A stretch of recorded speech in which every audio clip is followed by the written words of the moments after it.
Yep, confirm follow that one for down. you. Yep. Thanks, okay. Can I ask Ms Dean, do you know who wrote the Navigation Act of 2012 and the Maritime Safety Domestic Commercial Vessel National Law Act of 2012? I certainly know of them, yes, Senator. Who wrote them, did you say? Yeah, who? No, who wrote them? Do you know who wrote them? Senator, the answer is the Office of Parliamentary Counsel. Which is who? Who was on it? I'm asking who. Do we have any the names? individual. Was there one individual? Was there many people who were having input? Well, I think the main person in OPC, the senior drafter, was Marina Farnham. Okay, anyone else? Who's no longer there. Anyone else? She was assisted by a lot of other drafters. Was anyone at AMSA involved in that? Certainly, Senator. Myself and I'm not sure who else were involved with working with the department to give instruction. Involved with. Still there at AMSA now? Some are and some are not. Ms Dean, were you involved in it? I was involved in giving instructions, but no lawyers other than the Office of Parliamentary Counsel actually draft the legislation. So when you say you were involved in giving instructions, what does that actually mean? Our department is the instructing department and they hold the policy responsibility for legislation. So in terms of deciding matters that needed to be enshrined in the legislation, there was a range of discussions that took place and some AMSA officers were involved in those discussions. So you were involved? I was involved in the drafting of the Navigation Act, yes. Okay, so that's the question I asked 5 minutes ago. But not drafting of the Act, in discussions about the instructions. But you were involved in the writing of it? Senator, is So right, I'm not trying to send you to jail, I just want an honest answer. I just don't want people to sit there and hope to Christ he opens his gob and jumps in first to protect people. That's all I'm asking. There were a lot of trying people to understand involved. whether your question is who made the policy decision versus I'm saying, who Miss drafted Dean, the was she words. involved? That's what I said. And Miss Dean can answer for herself as she is. She doesn't need you. I was involved in a range of discussions that took place. Okay. Thank you. Can you tell us when these acts were enacted, the new ones, or the 2012 ones, exactly? Do you know when they were enacted? 1st of July 2013? They came into effect on the 1st of July July. 2012. Thank you. No. No, sorry. No, I'd wasn't. have to get the Act out, Senator, but they were Okay. both the Oh, well, national... it would be good to know when it was enacted Senator, because the exact start date, it came into effect in 2012, Act number 121 of 2012, but as has been referred to, the operative provisions commenced on the 1st of July 2013. Thank you. Okay, because my next question goes, can you tell me, has AMSA prosecuted anyone since it's been enacted? Has anyone been prosecuted under those acts? Senator, I can answer that one. Yes. Great. Yes. Tremendous. Thank you. How many? I can quickly have a look through. It might be easy to take that on notice if I can. Sure. Yep. If that's okay. No, you can take that. I've got no problem. Mr. Marsh, if you want to take it on notice. Yep.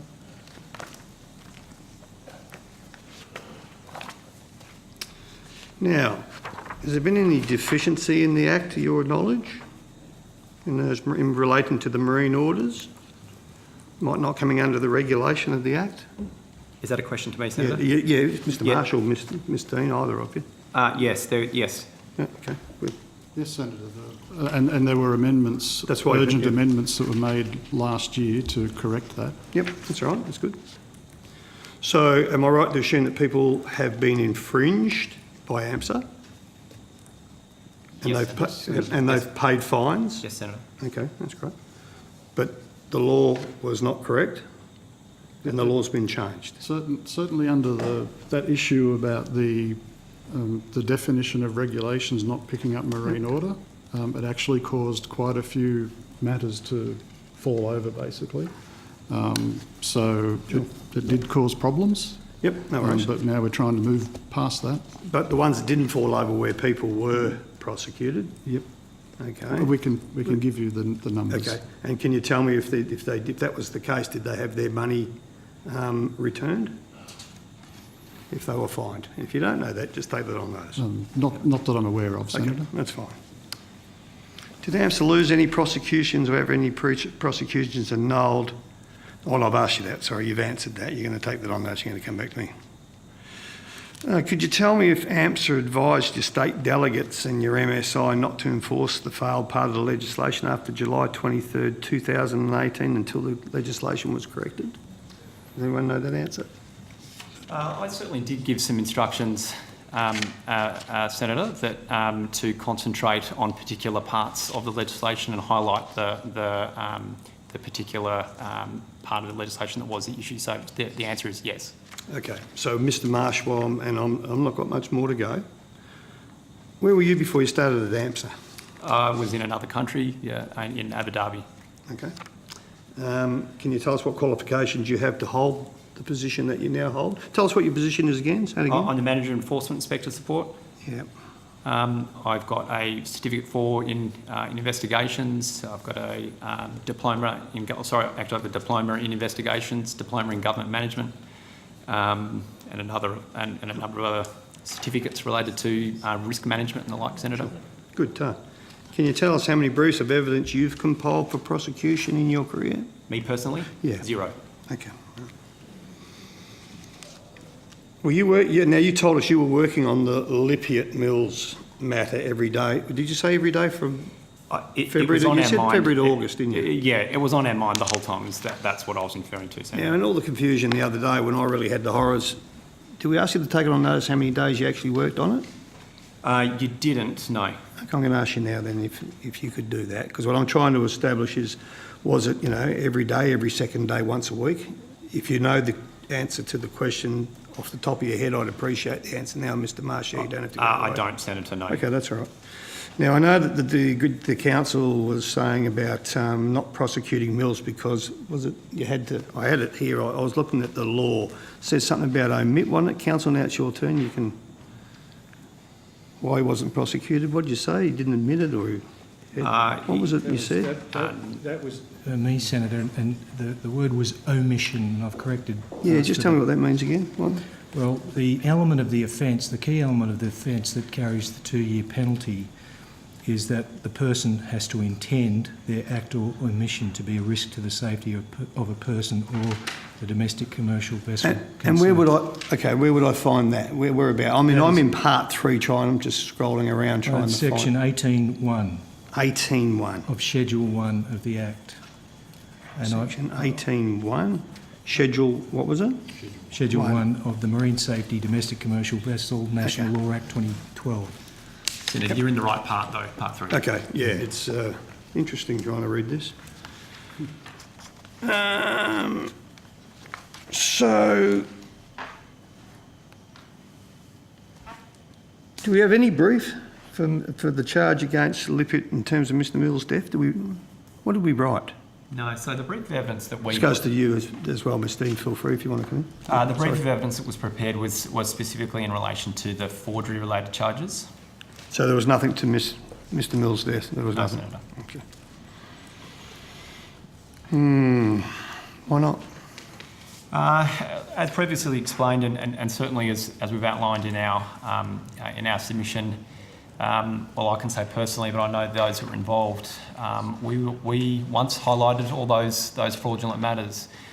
We saw those as matters because of the quantum of the penalty, the 10-year imprisonment, if we were able to get those penalties up, as far more appropriate, Senator, than I've got to say, some quite weak provisions, quite weak penalty provisions, and certainly far more appropriate than an infringement notice. Because it was answered in Perth the other day.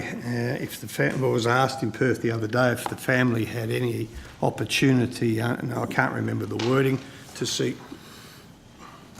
How do I word this? Some form of compensation for Mr Mills' death, but it's all boiled back to that would have been a decision of the CDPP or the job of the CDP. Correct? Is that correct? Sorry, I'm not sure I understand your question. Well, manslaughter, I think manslaughter would help me out, Senator Brockman, if you remembered, if there was any other charges that the family could follow. Sorry, yes, I understand the question. Look, we did touch on this on Monday as well. So yes, there are other penalties, particularly under the Western Australian Acts, but also other Commonwealth offences. And if we did have sufficient evidence to pursue those Criminal Code Act charges, there is no time limitation on those charges. There is, or just run that past me again. So, In relation to the Criminal Code Act charges, the fraudulent ones that we were pursuing, there is no time limitation. So, assuming there was enough evidence could be gathered, we or the police or the Department of Transport could pursue those matters now. they could still do it. Yes, they could. You can't. No, we could. Yeah, and Senator, I should add, after Senator Patrick's question about that provision on Monday, I said that I would write to the CDPP, and I have. And if the CDPP comes back and agrees with Senator Patrick's interpretation rather than mine, it may be that will open the way. And because of the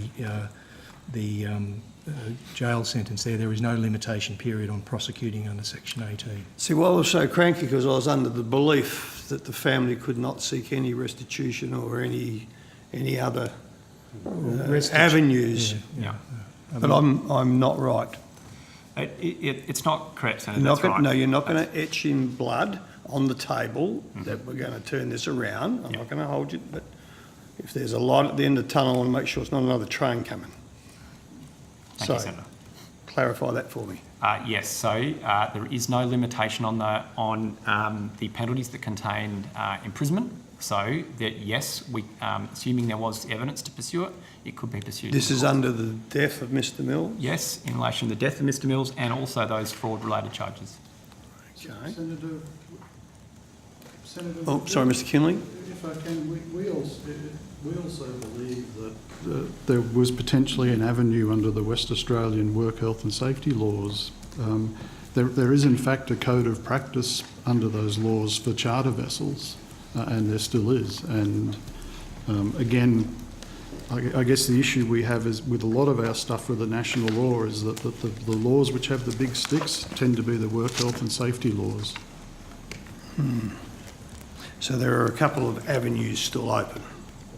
Not closed, I'm asking the council now.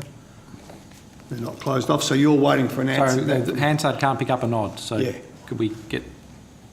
I'm sorry, don't understand. So there's still a couple of avenues, possibly, we'll see what comes back from the Yes. CDPP, from your... Yes.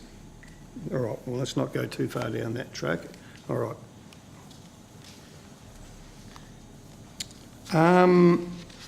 I suppose on that, I think I might leave it, Chair. I think I might. That has given us food for thought. It certainly has. And unless there are any... Well, maybe if I might just, Chair, no, I don't want to preempt. I won't. Maybe I'll just ask the question, if the CDPP comes back and some other light is shed on this issue, both, either or, what role would AMSA play there? Well, if the CDPP comes back and agrees with Senator Patrick's interpretation, we'll see if we've got enough evidence to support a prosecution on that interpretation. If the CDPP comes back and concurs with my view, then we would continue to take the view that there is insufficient evidence to prove that offence. So AMSA would play no further role? Is that what you're saying? On that particular offence, I'm not sure. That's on the death of Mr. Mills? And what about the charges? So that was in relation to the police report, in relation to the fraudulent matters. As I said, we could pursue those, assuming we had the correct evidence. So if further evidence was to come to light, then we could indeed, as could the others. So, Mr. Marsh, all right, so you have said that, well, Mr. Kinley, you said that under West Australian Occ Health and Safety laws, the case could still be open. There is no limitation. Senator, all that I'm right? saying is that it is our understanding that the work health safety laws applies, and there is in fact a code of practice. To be fair, I think that's probably outside...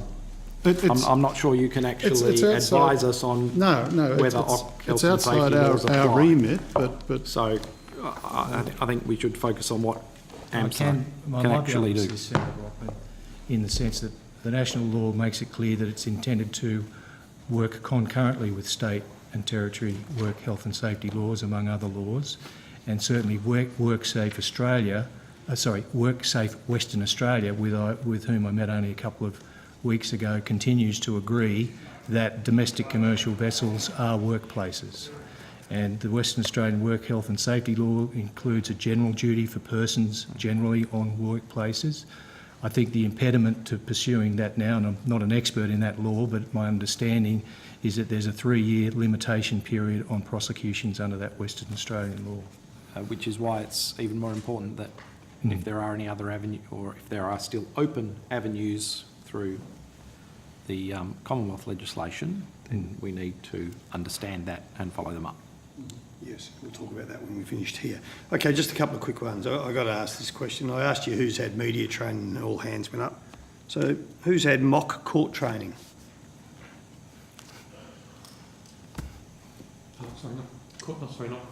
Gary Prosser, Deputy Chief Executive Officer, not mock court training, but mock estimates training. Oh, yeah, that's right.